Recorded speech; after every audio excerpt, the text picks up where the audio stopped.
is on. Tap in. What are you doing? I'm sorry. Doesn't matter. Put it off. Is that Lisha B? Oh, you can go ahead and cut that off, because this happens to be live. Okay. The Afternoon Lituation with Lisha B starts next. Yeah, what it do, besties? Welcome back to your favorite show in the game. I am Lisha B. How you doing, bestie?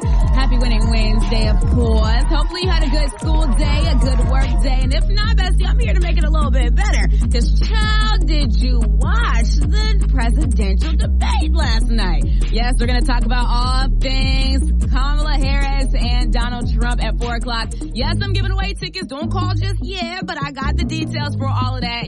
Your daily dose of pop culture. The Lituation Report on Magic 104.9. Grand Rapids #1 for hip-hop and R&B. Drake is seemingly getting into the debate surrounding K-Dot in his upcoming halftime show. To no surprise, it appears that he is on the side of Lil Wayne getting snubbed. So, he took to his Instagram stories and showed his support for his former label boss by posting several throwback pictures of him. And you know what? It makes a lot of sense why Drake would want him on the stage rather than K-Dot. And last but certainly not least, Tory Lanez is speaking out after he had to end his prison series because he's blaming the situation on an even bigger conspiracy. Now he's saying that all of the equipment was seized by the higher-ups because the prison officials knew that he was helping other inmates obtain his freedom. He said, quote, that since the month of July, he's been able to afford legal representation for 472 inmates and actively reopened 476 cases. And with the help of the legal firm United the People, so many inmates will be able to return to their families and loved ones, and he's naming it all the Hands of God Project. Well, maybe he's turned a good leaf around in the prison. If you want to get more details about what else is going on in the rap game right now, tap into that My Magic GR app.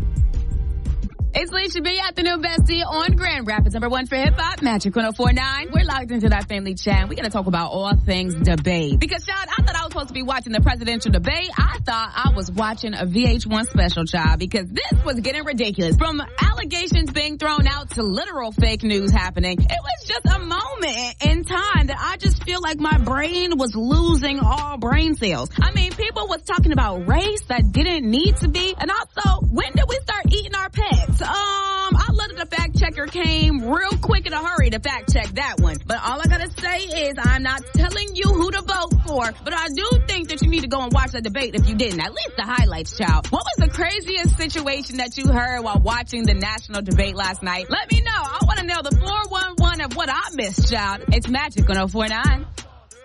Grand Rapids #1 for hip hop, Magic 104.9. And bestie, Diddy just got slapped in the face with yet another lawsuit from someone that we all know, Don Richard. And many of us were introduced to Don on the MTV show Making the Band as a member of the girl group Damien DeCane. And child, we know how crazy things went down during that show, but apparently we knew nothing. The allegations not only spread around what was happening throughout that show, but so much more. Because like he's done with many others, Diddy promised to advance Don's career, but she alleges that there were terrible things happening behind the doors. Now, in the court documents obtained by TMZ, Don says that Diddy terrorized and sexually abused her, while she also witnessed him beat his ex, Cassie, which is interesting. I wonder why she never said this while Cassie was talking about her allegations. But continuing on, she says that between the years of 2009 and 2011, things got worse. She claims that Diddy burst into her dressing room and touched her no-no areas, and even claims that Diddy locked her into the car for 2 hours while she screamed for help. And Diddy's facing many lawsuits, and it seems like things are only getting started, child. If you want to get more details and see the full court documents for yourself, tap into that My Magic GR app.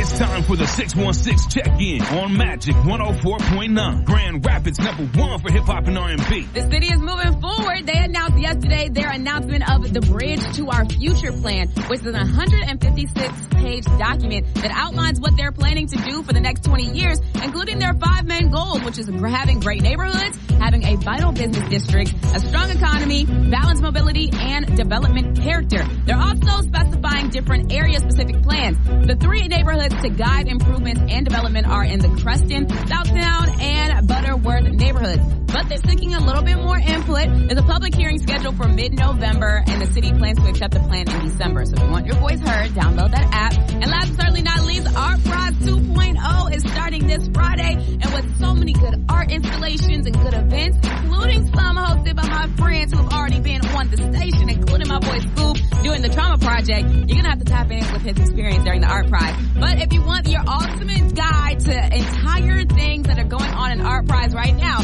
go ahead and tap into that My Magic GR app.